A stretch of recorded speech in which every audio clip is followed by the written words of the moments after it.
Hello and welcome back to Literary Years. In the previous video, we had discussed about how you can assess yourself and get to know what your proficiency level in English is. Now that you know where you stand, we can start to increase our level or brush up our skills, and we shall do that with the LSRW skills by developing the LSRW skills. To remind you or to let you know what LSRW skills are, L stands for listening, S stands for speaking, R stands for reading, and W stands for writing. And this is how the skills should move. First we have to develop our listening, then we have to move on to speaking, then reading, and then lastly writing. So we will start with developing our listening skills. So in today's video, I will be talking about how you can develop your listening skills. But before that, I will talk about the different kinds of listening that is there and how you can improve each one of them. So let's get started. Let's try to understand what are the different types of listening or what are the different techniques of listening that you can apply in your daily life for different purposes. The first one being active listening. The word active means you are doing something. So if we try to use this keyword to understand what active listening is, you will see that being an active listener means you are fully concentrating on what is being said by the speaker, and you are doing so because you want to respond or react to what is being said by understanding what is being said. And how can you understand? You can understand if you jot down the main points and you ask your questions or your doubts to the speaker, and also try to paraphrase the spoken material into, as I said, into some main points. So the process of active listening consists of you fully concentrating on what is being said and trying to jot down the main points, and later on asking any doubts or any questions that you might have to be able to understand the spoken material clearly. The next kind of listening is passive listening. It's just the opposite of active listening, where the listener is passive or not fully concentrating on what is being said and eventually not responding or reacting to the spoken material. And you might see that it is mostly occurring in casual conversations, not in an official setup. So it is highly suggested that when you are in an official setup, while whether you're going to work or whether you're going to school, you should always be an active listener and not a passive listener. Similarly, if you want to improve your English listening skills, you have to be an active listener rather than being a passive listener. So passive listening is not the correct way to improve your listening skills. So the next kind of listening is critical listening, which entails evaluating or analyzing what is being said by the speaker.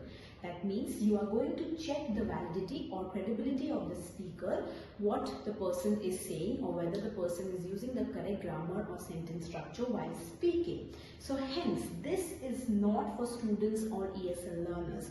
Further in the video, when we discuss about how to improve our listening skills, we are not going to use critical listening as a technique or as a method. The next kind of listening is empathetic listening, which entails emotional connection and understanding. From here only we can understand that this kind of listening cannot be used in a professional setup until unless your profession requires you to.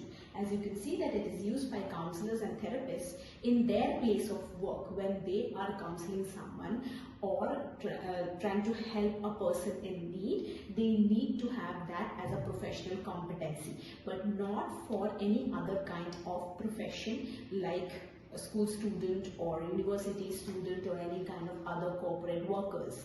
So in here, the listener needs to provide support, and for that we need that emotional connection and understanding. So this again is not one of the techniques that we will be learning for us to become a proper listener in the English language. Since we are ESL learners, we will be sticking to more of active listening rather than using the other kinds of listening that I have listed so far.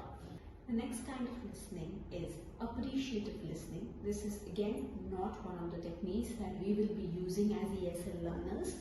As you can see, that listening for enjoyment or entertainment is appreciative listening. So this is more in casual settings while you are at home relaxing, trying to listen to music, to podcasts, etc. So it doesn't require deeper understanding or analysis. It is just for your own personal entertainment or enjoyment. The last kind or last type of listening is informational listening, which means you are listening for specific kind of information.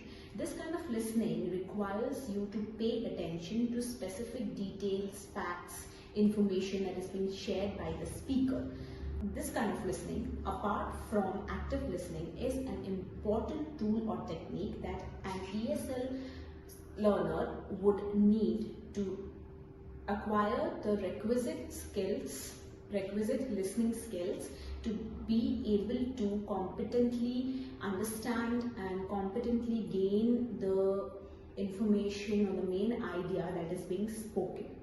So we will be talking more about the way you can be an active listener as well as an informational listener in certain situations. Now that we know the different kinds of listening and the different kinds of listening that we as ESL learners should know, let's try to understand what are the methods that we can use to be a more active listener or to improve our active listening. The very first point is to give attention. So you cannot deviate your attention while someone is speaking. For example, if a teacher is giving some kind of instruction or some kind of explanation, you cannot deviate your attention to something else. Otherwise, you will miss certain points, you will miss the details, and hence you will not be able to fully understand or comprehend what is being said or taught.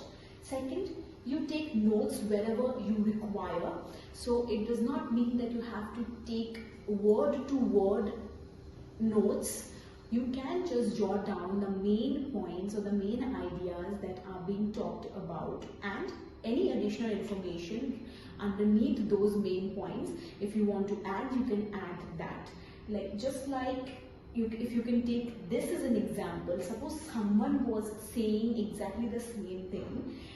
First, you give a heading just like this, a main point, and then underneath that you write any additional points or sub points that you require to note down, that you know would help you in understanding the content of what is being spoken. Third is avoid interrupting or avoid any kind of interruption. If you constantly keep interrupting the person who is speaking, the person will also lose the train of thoughts, as well as you will also gain very incomplete ideas or the incomplete explanations of the points or of the details that is being shared. So let the speaker speak fully, and then if you have any doubt or if you want to clarify or gain more understanding or more insight on the topic, you ask clarifying doubts. Do not ask vague doubts, vague questions. Be very specific about what you want to know from the speaker or what you want the speaker to explain more about. And the last step to complete the whole active listening would be to summarize in your own words what you have learned or what you have understood. Ask for opportunities to summarize or paraphrase for the whole class, for example, or for the whole group. If you do that, then that will help you improve your active listening. So try to, at the end, try to paraphrase it or summarize it. If you do not get such an opportunity to do that, you can do that on your own. At the end of the session, or at the end of the meeting, or at the end of the class, on your own, to your own self. Or maybe you go home and take a friend or take a family member and use them as your subject and say exactly the same thing that you have learned. For example, you learn a concept in school and you go back home and teach the same concept maybe to your younger brother or maybe to your friend. So that will help you understand whether you have understood what was spoken and whether you have actually actively listened to it and got the main idea of what was taught or explained. So now that we know how we can be a more active listener, let's try to practice what we have learned. Just after I have shared the instruction, I will attach an audio which you have to listen using the techniques. That means you will listen with your full attention and then you will take notes of the main ideas that you think would be necessary, and then you can paraphrase it in your own words, in your own time. Apart from that, there will be an additional assessment based on some questions that will appear on the screen, and you will try to answer those questions based on what you have listened in the audio. So let's listen to the audio in 3, 2, 1. Kira, have you heard John isn't coming back and they might even fire him? No. I knew he was away, but I thought it was for personal reasons. I'm pretty sure that's not the full story. Have you ever worked with him? A long time ago, but, well, I've heard stories about him for years. I've never worked with him directly, but I know people that have. And they say he was always shouting and screaming, threatening to fire people. And Suzanne told me he took credit for one of her ideas. She had this idea for a project and she brought it up at the monthly creative workshop and he liked it, everybody did. But she saw the notes from the meeting and there was no mention of her name anywhere. John had agreed with her and repeated some of the things she said, and the notes made it look like they were his ideas in the first place. He made her do all the work planning it. Then when the project actually got started, it was that Cars one. Suzanne was moved to something else. It won an award, didn't it? Yeah, but Suzanne didn't get to share it. There was zero recognition of her contribution. She was furious, but she couldn't do anything about it. Not if she wanted to keep her job. Yeah, it's almost impossible to report people who are as high up as John is, or was. How did you find working with him then? Well, you know what you said about him shouting at people? I've been in meetings with him and we all learned to keep our mouths shut. It was horrible. People were genuinely afraid of him. Did you ever see him stealing people's ideas? It was never that obvious. He was a genius. He had incredible vision, but, there was a whole team of people working with him. Not every single idea came from him, and after a while, it's not easy to say, oh, this idea was mine and this idea was yours.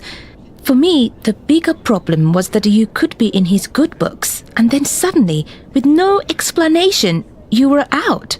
And if you were out, life got very difficult. I heard women in particular had a hard time working with him. Yeah, well, like I said, you had to stay in his good books. So if there was a comment that made you feel uncomfortable, you didn't say anything. Did that happen to you? Not to me, no, but we all knew, and no one said anything. And I was lucky I didn't have that much contact with him myself. They're doing a full investigation, so I suppose a lot of these stories are going to come to light.